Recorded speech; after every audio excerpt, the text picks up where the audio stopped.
ahora viene el embajador Gleiser y nos dice algo más importante de lo que tú has planteado, no solo el señalamiento de corrupción del órgano judicial, algo más importante cuando nos dice el costo de la ola delincuencial que sufrimos los salvadoreños es superior a los 2.100 millones de dólares anuales. Es el 11% del PIB, decía, ¿no? Si nuestro PIB es un poco más de 20.000 millones de dólares al año, de esos 20.000 millones de dólares al año, 2.100 millones de dólares están yendo en gastos de seguridad y sobre todo gastos de seguridad privada.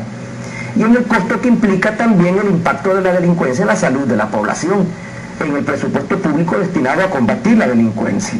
Hay que hacer un esfuerzo mucho mayor para reducir estos niveles, porque estamos hablando de una pérdida al país de 2.100 millones de dólares anuales. Este llamado de atención me parece importante. Yo una vez almorzando con el embajador le decía que este es un país que ha seguido todas las recetas del consenso de Washington. Nos hemos dolarizado, nos hemos abierto al mercado internacional, fuimos el primer país de la región en que aprobamos y ratificamos un tratado de libre comercio con Estados Unidos. Y cuando se nos vendió los beneficios de la dolarización y del TLC, se nos dijo que, entre otras cosas, iba a traer más inversión extranjera. Al final de cuentas, somos el país con menos inversión extranjera en la región. Costa Rica no está dolarizada, Costa Rica, aun cuando a través del plebiscito se le dio autorización al Congreso de Costa Rica para que ratificara el Tratado de Libre Comercio, pero faltan más de una centena de leyes para que estén en vigencia y tiene más inversión extranjera que nosotros. ¿Qué me decía en esa oportunidad el embajador Gleiser? Yo tengo la respuesta, me dijo, que hoy la vino a repetir acá en esta asamblea de AmCham. La respuesta es que con los niveles de inseguridad que vive el país no hay inversionista extranjero que quiera venir al país e invertir en El Salvador, y ahí ustedes tienen un gran desafío. Mauricio, en este tema de la seguridad pública es importante preguntarte a ti como candidato presidencial del FMLN, ¿no? ¿Qué se plantea? No te pido un diagnóstico de la seguridad pública porque todos sabemos cómo está el tema de la seguridad pública y los errores que se han cometido en el pasado, como la mano dura, super mano dura, pero sí es importante preguntarte a ti cómo proyectas revertir este proceso, digamos, o esta situación de inseguridad que vive el país. Con voluntad y con una visión de política de Estado y no únicamente política de gobierno. Lo que necesitamos es una política criminal. Hay una mesa del diálogo social abierto que se ha instalado de las 33 mesas temáticas a nivel nacional y que nos están proveyendo de insumos para la elaboración de nuestro programa de gobierno. Hay una mesa que se llama Justicia y Seguridad Ciudadana, que está integrada por abogados, jueces, agentes del Ministerio Público, psicólogos, expertos en el tema. ¿Y cuál es la conclusión a la que llegó esta mesa? Estuve en esa mesa hace como 3 semanas y me entregaron el primer borrador de su trabajo. Necesitamos una política criminal, pero que sea una política de Estado. Y que no solo tenga que ver con el Ejecutivo, sino que también con el Ministerio Público y el órgano judicial. Aquí está un componente señalado por el embajador Gleiser. Hay que hacer más esfuerzos por combatir la corrupción que hay en el órgano judicial. Dice el magistrado Ulises del Dio Guzmán, que fue el primero en reaccionar, que no cree que haya corrupción en el órgano judicial. Yo no tengo elementos para asegurar lo contrario, pero yo sí lo investigaría. A mí sí me parece que hay que hacer una depuración del órgano judicial, como hay que hacerlo también del Ministerio Público y de la Policía Nacional Civil. Pero lo que compete al Ejecutivo, el problema es de diagnóstico. Se le ha apostado únicamente a la represión y se le ha apostado mal. El presidente Flores habló de plan mano dura y el presidente Saca se montó sobre una estrategia de plan super mano dura.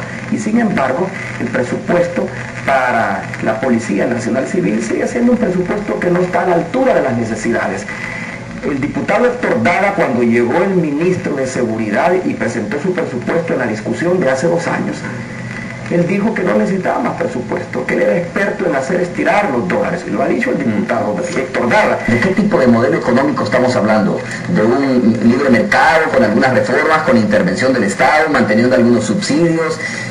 Lo que te decía al principio es elemental, cómo quitar ese estigma, y aclaré, si es que lo existe, dije, de que el FMLN continúa siendo el enemigo de la empresa privada y de que si llega un eventual gobierno del FMLN va a haber una estatización, por ejemplo, una intervención muy directa respecto a temas de la empresa privada. A ver, definiciones claras sobre cómo sería tu gobierno. Yo las hice desde el principio, cuando el 11 de noviembre en el estado de Cuscatlán se lanzó públicamente la fórmula presidencial. Ahí dije claramente, no vamos a acabar con el mercado, ni tampoco con los empresarios. Eso no significa que no le apostemos a un Estado fuerte, con capacidad para evitar y combatir los abusos que se cometen en nombre del mercado. A mí me sorprende, la verdad, las intervenciones públicas que están teniendo los aspirantes a candidato o candidata a la presidencia de la República por Arena, porque da la impresión que están haciendo un acto de contrición y están reconociendo errores de las administraciones que hasta ahora habían defendido como funcionarios de gobierno, pero ahora no les queda otro camino más que criticar si quieren ser candidatos con alguna posibilidad de recibir el endoso ciudadano.